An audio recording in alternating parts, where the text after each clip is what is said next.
I'm pleased to speak to this motion moved by the Greens, calling for the government to consider Office's report and thoroughly consider all refurbishment and renovation options prior to any decisions about the demolitions of the public housing towers across Victoria and make these findings public. Office are a highly reputable not-for-profit design and research practice who have released a report outlining the feasibility of refurbishing 120 Racecourse Road in Flemington. They worked with experts in the field, including architects, engineers, surveyors, urban designers and researchers to undertake this feasibility study. As this motion notes, this report outlines a feasible alternative to the government's current plans to demolish and privatise high-rise public housing estates, including the one at 120 Racecourse Road, Flemington. It notes the repair, retain, reinvestment approach outlined in the report could achieve a complete refurbishment of all homes, match the number of total dwellings proposed by the government's plan, increase the net number of public homes, avoid the displacement of the estate's residents, and save the government $364 million in costs at one site alone. It further notes that the government has refused to provide any public evidence or justification in over 12 months about why Victoria's 44 high-rise public housing estates need to be demolished. Office found that refurbishing this housing estate and building more public housing is not only feasible, but it would help keep residents in their communities and save the state $364 million when compared to the government's plans to demolish and privatise these estates. Across hundreds of pages, Office meticulously details how these towers can in fact be refurbished and brought up to contemporary standards. Some of the features of this refurbishment include double glazed windows, new heating and cooling systems, balconies, solar panels, renovated kitchens and bathrooms, increased accessibility and improved community spaces. Retrofitting also means significantly lower carbon emissions compared to the demolition and redevelopment. All of this is possible at a lower cost than the government's current plan, while still building just as many extra homes and keeping these sites for public housing. This groundbreaking report refutes every one of the government's claims to date that they've used to justify their unconscionable plans to demolish public housing in the midst of a housing crisis. It looks at structural reinforcement to protect against seismic risk. It offers solutions for full modernisation, open balcony space, energy efficiency and sustainability. But perhaps most remarkably, they've been able to offer this alternative by keeping the welfare and rights of public housing residents at the centre of every consideration. Housing is a human right. Public housing is the answer to the housing crisis. It is the policy intervention good governments use when faced with housing shortfalls. Even the once great Labor Party built public housing, but not anymore. These neoliberals trashing the Labor Party brand are now intent on retreating fully from public housing in Victoria. You've transferred thousands of homes, you've demolished hundreds, soon to be thousands, and you're handing public housing land to private developers. This is called privatisation. Labor has shamefully tried to discredit Office because they have no other way of defending their plans for redevelopment and privatisation of Victoria's 44 public housing estates. But Office are not alone in pointing out the enormous flaws of Labor's plans. Other experts across the field have also come out against the government's plan. Another group has recently released a report about the feasibility of refurbishing the Fitzroy-Atherton Garden public housing estate. The University of Melbourne School of Design and Architecture group even had a whole set of assessments dedicated to help students learn about the feasibility and benefits of retrofitting Victoria's public housing estates. Across the globe, there are countless examples of similar housing estates being retrofitted up to modern standard.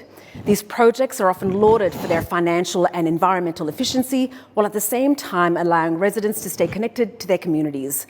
America, Scotland, France, England and Canada, the list goes on. Let's hope it includes Australia very soon. When the human rights of residents and common sense win out over property developer interests, governments turn to the retrofitting option because it is plainly the better one. The once great Labor Party, however, has been captured by neoliberal interests who will stop at nothing until every element of our public services have been privatised. To date, Labor have not produced a shred of evidence to show that they undertook any feasibility studies before making this disastrous decision to demolish all of Victoria's high-rise public housing estates, as they continue to refuse to justify their decision. But Office's report cuts across Labor's lies. If Labor is not lying about their decision-making process, why won't they release any of the supposed feasibility studies they undertook? Why do they continue to hide these documents from the public despite countless requests in Parliament, through the FOI process and even the courts? It is becoming clearer with every passing day exactly that the Labor Party does not have any evidence to justify these privatisation plans. Instead, the government only thought about getting out of responsibility of providing public housing and handing over public land to private developers, so they can turn enormous profits at the expense of everyday Victorians. Labor keeps parroting the same lines about how the estates are not fit for habitation or that refurbishment is not possible. But this is just one more instance of Labor trying to rewrite the narrative to give them cover from retreating from public housing.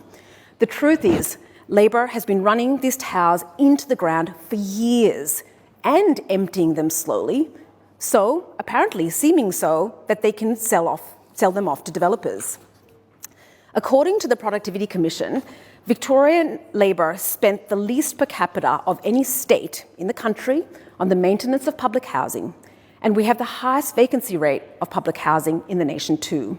These figures don't lie. The government has been driving residents out. The Age reported in May this year that Victoria has thousands of vacant public housing dwellings and continues to have the worst occupancy rate in the nation.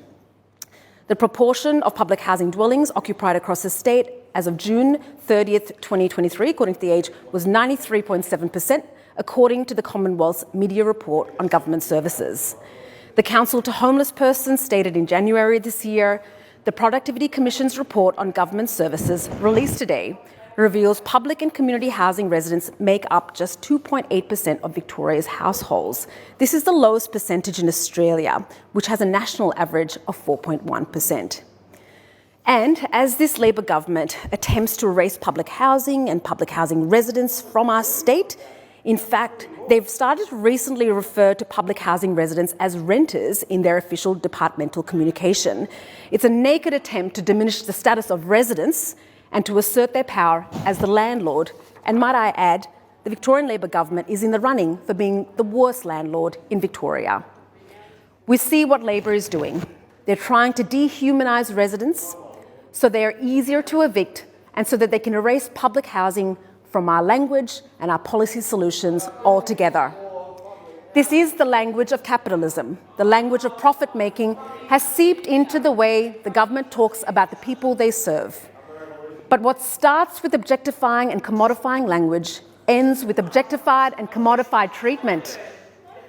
I implore the once great Labor Party to return to their roots as a party that serves the people, not corporate interests, that builds rather than destroys public housing. And as a first step, the Labor government can start with actually reading Office's feasibility study, not treating it with contempt and dismissing and minimising it, and considering all refurbishment and renovation options prior to making any decisions about demolition. I'd like to add further that over the past few weeks and months, we have seen this Labor government try to minimise genuine community feedback and opposition to their plans. They have tried to minimise genuine attempts to consult the community and hear directly about how residents are feeling about this plan. We have been at the estates week in, week out, wanting to offer support to residents, and I can tell you firsthand about the devastating stories we're hearing from residents. Residents telling us they are being harassed by Homes Victoria with persistent, often menacing phone calls pressuring them to leave, some threatened with legal action. Most often, they are unaware of what is contained in the documentation they feel so pressured to sign.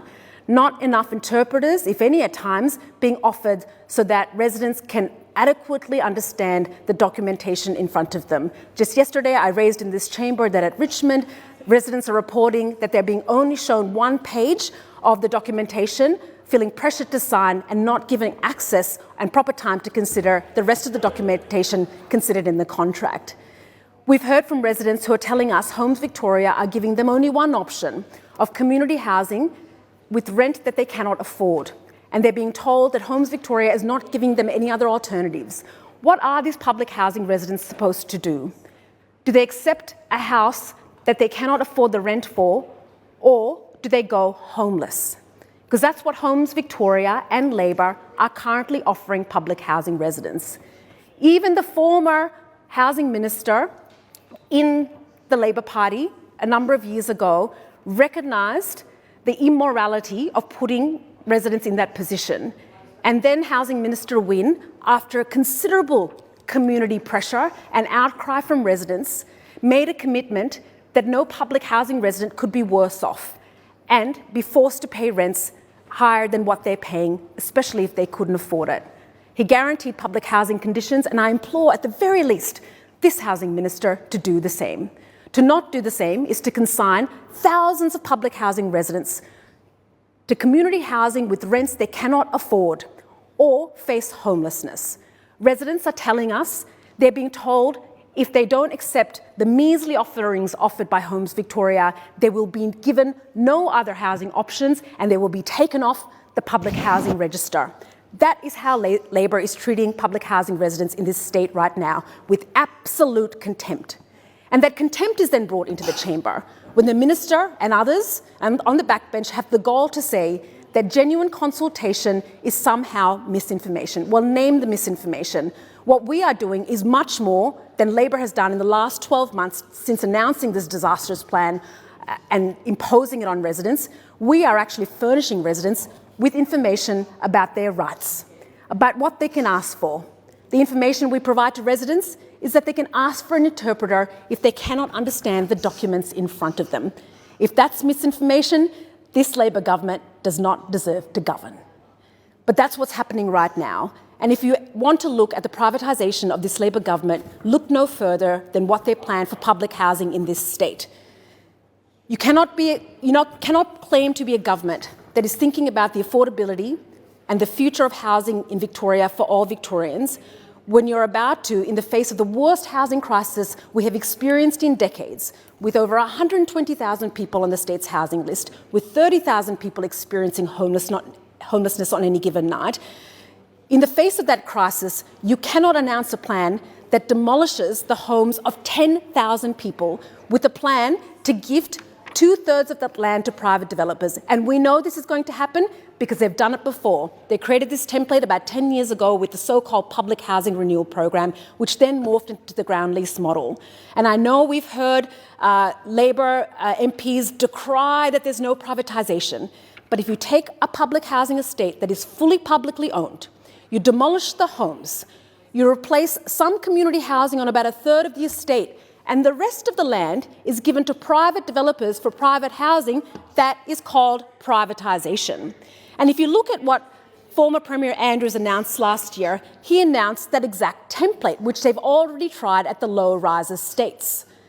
They announced that 10,000 residents at these estates would be moved to 30,000 residents. So 2/3 are going to be private, 1/3 are going to be community, no public housing at those estates. The only exception are the Carlton Towers. And let's talk about what's happening at Carlton. The Carlton privatisation project, the Carlton privatisation project, the Carlton privatisation project, in fact, started many years before the PHRP, if not one of the first templates for the privatisation.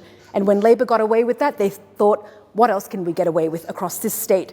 You just have to go across the Carlton estate to understand how that estate has been steadily eroded by private development, some community housing, and all that was remaining were the 2 red brick towers that Labor had systematically moved residents out of over a number of months and years.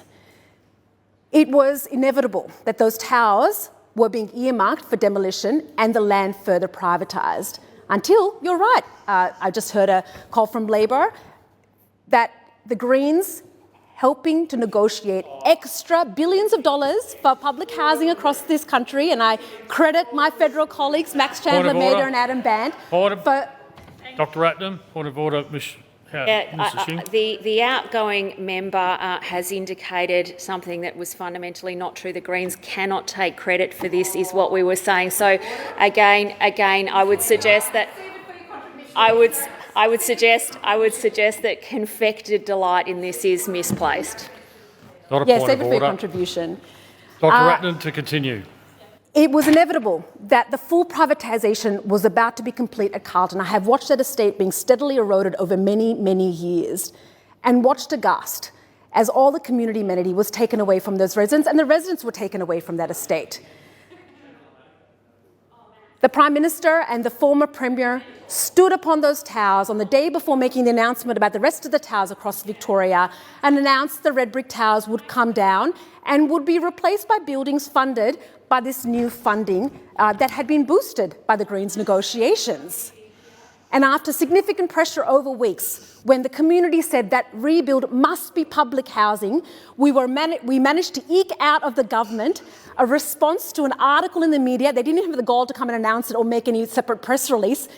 After significant pressure and the media saying to the government, will it be public housing? Will it be public housing? You're about to take these first towers down. Finally, the government relented after pressure, thanks to the extra funding boost that the Greens secured, to rebuild those towers as public housing. So we take those two and we look at what's going to happen at the remaining 42. The remaining 42 estates have not a single commitment from this Labor government to rebuild a single public home. It's only community housing that's being offered. Not a single public statement or confirmation from this government can allude to any public housing being rebuilt at this estate. No resident is being told they can come back to public housing. Yes, they're told they might be able to return in 6 to 8 or 10 years when the refurbishment is completed, but not one of them is being promised that they can return to public housing. And can I end with this, which are the words of residents who've told us they don't want to be shifted into outsourced community housing, they don't want their estates privatised, they don't want their communities that they have built bonds and ties with over many years. For many of them, the first communities they got to know after arriving in Australia as refugees and asylum seekers. They don't want to be torn away from their communities. They don't want to be torn away from their schools. They don't want to be torn away from their health services. They don't want to be torn away from their transport options. They don't want to be torn away from each other. And we don't want you to tear them away from us. But that's what Labor is currently proposing to do. These residents are telling us firsthand, and if Labor had the courage to actually speak to residents and go down to those estates like we have, week in, week out, you will hear directly from them the devastation in their voices, in their eyes, in their hearts, when they say, we don't want to be moved out of public housing. We need to stay in public housing because you know what public housing means to them? It's their safety and it's their lifeline. It's their escape from homelessness. It's guaranteed fixed housing costs for tenure that is guaranteed. They don't have to worry about being turfed out, pushed out, forced out. They don't have to worry about their lives falling apart. And that's what residents are terrified about right now, about what happens to their lives when they move to community or other housing. They're already hearing horror stories of residents who've been moved out, only to be told a year or two later they have to move again because there's some sort of commercial arrangement the government has got into about their house. We have so-called affordable housing that's been offered to many residents over many years who are only told 5-10 years later, sorry, the agreement always was that this housing returns to market housing after a period of time. And these residents are saying, I built my life here. I didn't know that after 10 years the government was going to give it back to the private market. That's what's being offered right now. That's what is proposed at the Kangan TAFE site that the government wants to redevelop. That's public land. They're offering a paltry 10% affordable housing with a fixed time limit for 10 years until they can give it back to the private market. This is privatisation writ large by this Victorian Labor government, the once great Labor Party. We're urging them to listen to residents, keep communities together, stop this mass privatisation and sell-off of public housing land, stop the demolitions, and as a starting point, just consider the alternative evidence. There are so many people right now who are pleading with you just to look at the evidence and consider it deeply before you make this disastrous decision and devastate thousands of lives. I don't really know where to begin here, but I suppose at the beginning. It's a logical place. Now, I've heard a lot of fanciful stories in this place in my time. A lot of fanciful stories. Not since we had the last World Cup, a change in legislation, have I seen something so ridiculous. So ridiculous. And we all remember that, don't we? Well, that's right. That's when the Labor Party abandoned the workers of Victoria. That's right. In one foul swoop, they determined that, of course, even though you have a mental health injury, and even though you've got a substantiated claim, we're going to cut you off at the knees. cut you off at the knees. Workers, there you go. Sorry about your mental health, but due to the mental health minister in this state of Victoria, we're going to cut you off at the knees. Well, they're finished with the good. Point of order, Mr Batchelor. I'm sure Mr McGowan has a great contribution to make on the motion. This isn't it.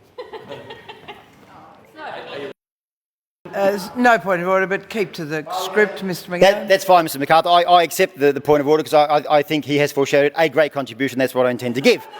There's no two ways about that. But not since that time have we seen the Labor Party abandon the workers of this state in a unfashionable, in a despicable way. Don't leave us now, Mr Enver. This will be of great interest to your constituents. But now, of course, they're turning their backs on renters. And not any old normal renters, no, the most vulnerable renters in this state. Now, I have a great deal of respect for Mr Shing. She knows this already. But, Mr Shing, you and I both know, all I'm asking for, I'd love a toilet, but that's Minister Pearson's, and we'll talk about him at some point in this speech. I'll find some space for him in the next 8 minutes. But all I want for the people of Victoria is just a couple of bits of paperwork. Just a bit of paperwork. That's all I'm asking for. Just something that says to us, in some way, shape or form, that this multi-billion-dollar scheme to tear down 44 Housing Commission towers has some logic somewhere. Even the court can't decide. And thank God the court's involved, because they're going to decide one way or the other. What did you ask for? Was the question to all of these construction companies or all these architects, or was there a question at all? Or was it simply, as is my experience in government from time to time, the ministerial way of making a decision is, that's right, this way. It's the finger in the air. We'll just see which way the wind is blowing. Well, sadly for renters in this state, and sadly for those who are actually caught up in the midst of this crisis, they are finding themselves in an untenable situation. You only need to look at today's Age article by Rachel Dexter, and I'll quote this. And they had the good fortune of, and I'm sure my colleagues across the way here have also seen the quotes here, and I'll quote, this is what they've said. This is a Victorian right now who's a vulnerable Victorian who's been forced to live in the housing provided, the new housing, they say, so not the privatised housing, they've already sold that off for profit. We don't know how much profit that's for. But the good news, did we see the good news yesterday? A little tangent here, Mrs McArthur, if I may. They're going to drop some stamp duty for the millionaire row. So this is the Labor Party again. They're going to take stamp duty off the high-end apartments in this state. They're not even coming through on the planning provisions. But I digress for just a second, just to make that salient point, that yet again we have the modern Labor Party abandoning the workers, abandoning investors, and now they're abandoning renters, the very people you profess to like, the very people you possess. You can hear directly from them. Don't take my word for it. No, don't take my word for it. Not at all, Minister. And I quote, it's only very small. Now, they're referring, Minister, to their apartment. They're referring to their apartment. It's only very small, Lai, her name is, said of the apartment. Wait for this, Minister. Oh, Minister, it's so fortunate you're here right now. Minister for Corrections, this is for you. So I'll go from the start again. It's a beautiful article. Tenants packed the courtroom to watch the proceedings on Tuesdays. That's in court, we all know that, including Alicia Lai. And I haven't met Alicia, but I look forward to meeting her very soon.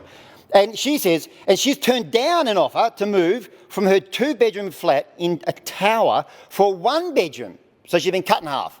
I don't know where she puts her stuff, presumably on top of herself, and I don't know where she puts it. She's been forced to move into a 1-bedroom apartment run by an external agency. My God, why do governments do this when they get in the government? They keep tendering it out to the community organisation or this other organisation. They devolve themselves of responsibility and therefore accountability. It does my head in. We do it all the time. Doesn't matter who's in government. They keep doing it. Stop it. Have your department responsible for some direct line of accountability. So this is what Alicia said. Alicia said, Minister, you'll love this. It's only very small. Only very small, Lai said of the apartment. And she quotes this is why I thought you'd love this. It's like a prison. Yeah. But your prison's probably bigger. It's like a prison. I've seen them. Yours is probably bigger. It's like a prison. There's only one window in the bedroom. There's no window in the lounge room. There is no window in the lounge room, Minister. I mean, I've backpacked. I've had my fair share of staying in, Earls Court or in London Bridge or Tower Hill in London. I even shared once in shared accommodation with all these squatters called Australians like myself, and we didn't pay very much. Well, I call myself that. And so we lived in this. No, it wasn't illegal. I don't think it was illegal. But we shared this house, and there were 4 bedrooms coming off it, and there was one combined lounge room, and there were no windows. There was just the doors to the bedrooms and a shower, incidentally, shower in the lounge room. It was insane. It's almost as insane as this apartment you're building. It's almost that insane. So I do hope that you follow up Alicia and her complaints in this respect. Now, I am looking for time, but there are some very serious points at play here. Housing towers are 10% of the public housing stock. We know this, the Minister knows this, I'm not telling you anything she doesn't know. But here's perhaps what Victorians don't know in terms of the amount of rooms that are actually available for vulnerable Victorians. The big build so far has seen a total public housing bedrooms reduce, that's right ladies and gentlemen, reduce, from 160348 to 157342. They are the facts as of July 2023. And why 2023, you ask? I heard that question. Well, 2023 because we actually don't have regular data. Now, Minister, I know you're about to release some data, so I would only be too happy if you wanted to release that data early today. It would be like a Christmas present to me, Halloween present, even earlier. But either which way, I'd happily accept that data, as with the Greens and the crossbench. I would look forward, I would think about trading you a toilet for lots of things, but not for decent accommodation for Victorians. I couldn't do that to them. I would have to buy the toilet myself, construct it on Ringwood East train station and still leave Victorians to have proper rental accommodation. That's what I have to do. So that's just rooms. So basically what we've had in the state of Victoria, the big build, the so-called big build, but I call it big fraud, let's be honest. So it's the big fraud. What we've actually had is a reduction of rooms by the order of 3,006. So for all the big build, no wonder my hair looks like this, Minister. No wonder my hair looks like this. 3,006 fewer rooms. A reduction in rooms. 3,006 for the big build, the big fraud. Sorry, my stumbling block. Anyway, so that's rooms. Let's go to homes, shall we? So homes. The government had 64,725 public homes in June 2018. Well, it sounds reasonable, sort of, you know, but. Guess what? Halfway through the big fraud, as of December 2023, they have 64,547. So for those of you, I can't quite hear that objection, but I will come back to you, Minister, because I do want to hear what you have to say. I love what you have to say. But again, in terms of homes, we have a net reduction in the state of Victoria, thanks to the big fraud. We have a net reduction in Victoria of homes of 178. What is going on here?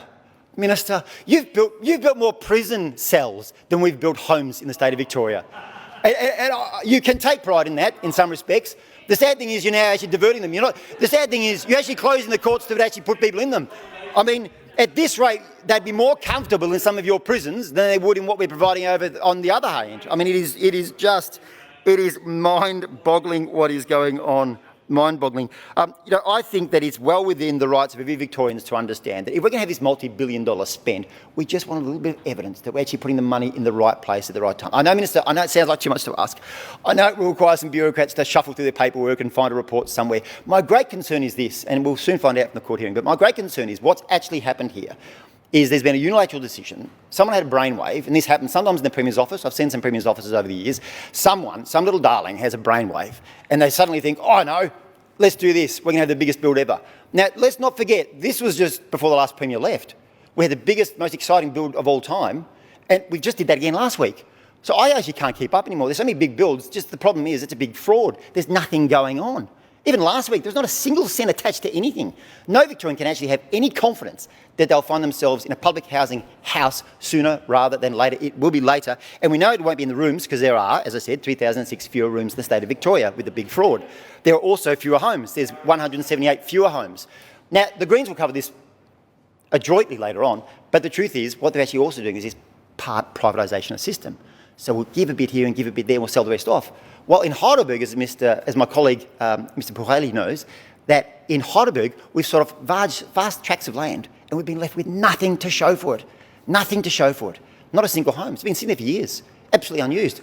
And then you have the disgraceful sort of episode out in La Trobe University where the former Premier there, he's just put a whole lot of solar panels on this place. He's devastated the natural environment, chopped down trees and put solar panels. That would have been a place, an enormous place for homes out there. Homes with the solar panels, God forbid, on the roof. That's what he could have done. Chose not to. So in closing, I can only hope, Minister, no, Minister, I would delightfully keep going, but sadly my time has come to an end in this speech, not in this chamber. I hasten to add, but I only hope that we have more rooms and more homes in the future. Well, what a debate it's been. So, to begin with, just acknowledging the motion before us, it's that this House acknowledges the release of Officer's report, that this report outlines a feasible alternative to the government's current plan to demolish and privatise the high-rise public housing estate at the site of 120 Racecourse Road, Flemington. It outlines an approach that could achieve a complete refurbishment of all homes, match the number of total dwellings proposed by the government's plan, increase the net number of public homes, avoid the displacement of the estate's residents, and save the government $364 million in costs at one site alone. This is a significant report brought together by experts, vastly more than we've seen come out of this government in terms of receipts for the plan that was announced under the former Premier. To clarify some of the contributions that I think we've heard from government members, this plan, to boil it down a bit further, it's that you build new public housing. The residents in estates where there is that refurbishment and repair required, they are then moved into that new public housing. Once the refurbishment is complete, they are then able to return collectively, should they wish to do so, to their existing estate. You are not knocking down the existing public homes that we have in this state. Doing so is the destruction of public housing. It seems to be a disconnection happening there with some of the Labor members. It's a completely different plan. It's not some idea of renovating the homes as if people are still literally next door to the renovations. We acknowledge the realities of construction. We can acknowledge that while building new public homes. It doesn't seem to be grasped by some of the government members. We've also heard refuting of the idea of privatisation. Well, just examining what's been announced, largely through press releases from the government, the refuting of privatisation. If you are knocking down the existing public housing that we have in this state, collectively, wholesale, knocking it down, you're then rebuilding via private property developers a small portion of community housing, and then the vast remainder of the site becomes private market rate housing. I hate to break it to you, that is privatisation. Put it plain and simple. We've also heard from Labor members the distress that they are feeling that what is put forward in this report from experts is not matching the scripts that they are receiving from central casting. Well, you know what? If you were reading truth, if you were reading information that's actually provided from experts as opposed to the air that's coming out of the government right now, not seeing documents from them, perhaps that would assuage your concerns because you're then able to make contributions based on fact rather than just opinion. We're hearing a lot of opinions today. We've heard from Labor members the need for homes for people to live in. As has been noted by my colleague in moving this motion, moving people from the public housing stock and then looking at the new housing that's being proposed, we're hearing from residents that what is being offered to them is not something they're able to afford. What is the alternative to them? They have a home they can't afford or homelessness. This plan that has been announced under the former Premier is putting people in disastrous situations, pushing people to the wall, when we could acknowledge that we need to build new public housing and get on with doing that job, rather than this disastrous plan from this government. We heard a really quite peculiar contribution from one of the government members around the needs, what would be required to repair, say, a kitchen, or to repair or renovate a bathroom. It seems as if the government's members' contributions indicate that the answer to fixing those problems would be to knock an entire building down. I find that quite worrying. I don't think that's what we're seeing here laid out in the report, and instead it's some kind of fanciful notion of what that renovation project would look like. Really quite bizarre. So, as has been put by one of the former Labor members, what should the residents believe? What should people believe? Well, I tell you what they should believe. It's a cited report from experts that is publicly available, as opposed to opinion offered with no citation, purely opinion and vibes. That is what we've seen come out of this Labor government, a plan written on the back of an envelope from a former Premier and announced to the press. That is not good enough. Get a grip. I was planning to talk about some of the many structural issues that would prevent this sort of proposal from going forward, but Mr Batchelor has so well elucidated that in his contribution. The impact of steel being ground into concrete alone, let alone all the other impacts, talking about things such as whether it's anything to do, even the fire resistance level, the size of the lifts, indeed to allow for ambulance stretchers, whether it's the size of the waste chutes, the distances from apartment entries to the fire stairs, provisions of hobless showers, the width of communal corridors, the floor-to-ceiling heights. These are all things that are completely ignored by this dud proposal from the Greens. But what I find interesting, Acting President, is that we've seen members of the opposition here today speak in favour of this motion, a motion which specifically calls on the government to stop its plans to redevelop and reinvest in these public housing towers, in these valuable assets in inner-city Melbourne, in projects that would in fact increase somewhat threefold the amount of housing provided on these sites across inner-city Melbourne. And it is absolutely emblematic of an opposition that says one thing about being all for development, says one thing about being YIMBY, and then turns around and backs in motions that oppose up to 20,000 new homes in these developments in areas with good public transport. Someone's first speech even, indeed, you're right, quite right, Minister Erdogan.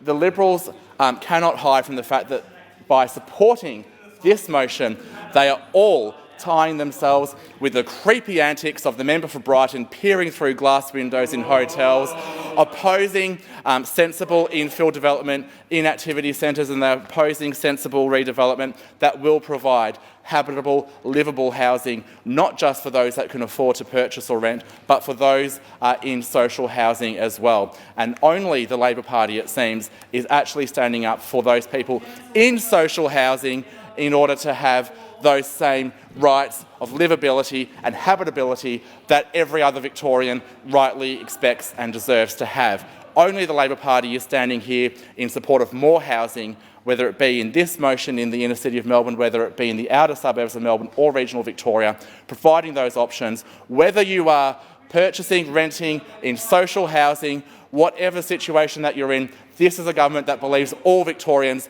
including young Victorians that the Liberals are so happy to ignore and so happy to neglect. Only Labor will support the aspirations of millennials and Gen Z to live and work and play in the areas of Victoria where they want to be. And I will conclude my remarks, Acting President.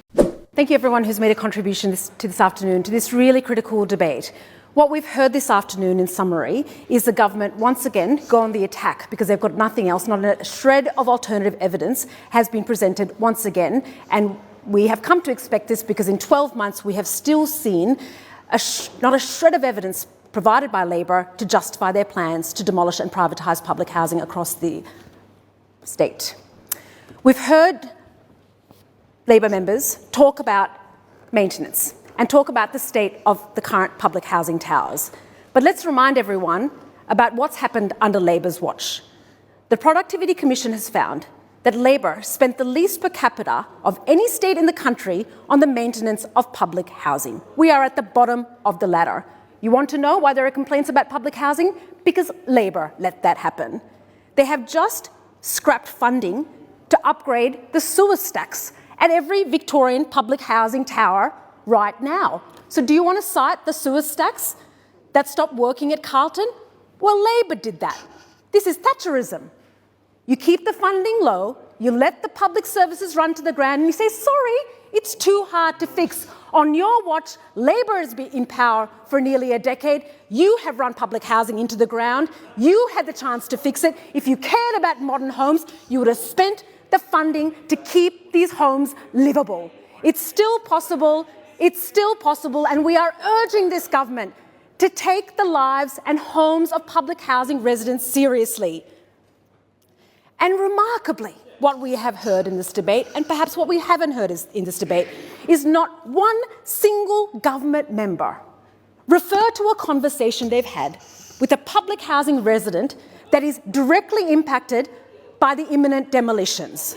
It speaks to the contempt with which you treat public housing residents and many of us in the chamber who bother to go down to the estates week on week and talk to residents directly. And I can tell you about the conversations I've had with residents, about how they tell us they are not being offered alternatives, they're being pushed into rents they can't afford and are worried they'll be left homeless by Labor. That's what Labor is promising. If we want more public housing in this state, if we want to bring that wait list of 120,000 to zero, you know what we have to do? We have to build 100,000 public homes right now, not demolish the ones that we have. And we have a plan from office that can build more at the Flemington estate alone. Just you multiply that by 44 to see how much public housing we could have at these estates, let alone all the public sites that this Victorian Labor government is earmarking and packaging up for sale. Something like 2,500 hectares of public land is being packaged up by Labor for sale right now, land that can be used to build public housing. So I hear the appeals to bring that wait list down, to end homelessness, and you know what you have to do to end homelessness in Victoria? Build public housing. You've got to build public housing, not luxury penthouses, not private apartments that no one can afford. We've got to build public housing. And under Labor's watch, we have seen the greatest retreat from public housing that we have ever seen, and the Minister for Housing is about to preside over the greatest destruction of public housing Victoria has ever seen. That's the legacy of the Allen Labor government, presiding over the greatest destruction of public housing Victoria has ever seen. Make no mistake about it, that is what is on the table. 2/3 of each of those estates are about to be handed over to private developers. 2/3 of that land that we could save for public housing to build more public homes so that everyone can have a good quality, affordable place to call home. You know what solves the housing crisis? Public housing. You know what ends homelessness? Public housing. You know what guarantees affordable housing in this state? Public housing. The once great Labor Party believed that too, but they've lost all their courage. They've lost all their vision. And you know who they listen to? Developers. Developers are the only ones around the table, not residents, not housing experts, not academics, not architects, not designers, not engineers. Just the developers who want to make a profit. And they have lucked out big with this Victorian Labor government. Their best friend. And you could have seen the dollar rise as the developers walked with Labor across those estates and said, you know what we can do? We can commercialise this full estate. You want to talk about commodifying? That's what Labor is doing to every Victorian that's on the housing register at the moment, to the 30,000 who are experiencing homelessness right now. Well, I'll tell you something. Not on our watch. Not on our watch are you going to destroy public housing in Victoria. Save public housing in Victoria, and this Parliament has a chance to do it right now. Members, we're dividing over Dr Ratman's motion 6 to 8. Can I invite members who are voting for the motion to now stand in their place? Thank you. You can return to your seats. Can I invite members who are voting against the motion to now stand in their place, and can I indicate I'm voting against the motion? Thank you, members. You can return to your seats. The result of the division is 18 ayes, 18 noes. Therefore, the motion has not been successful.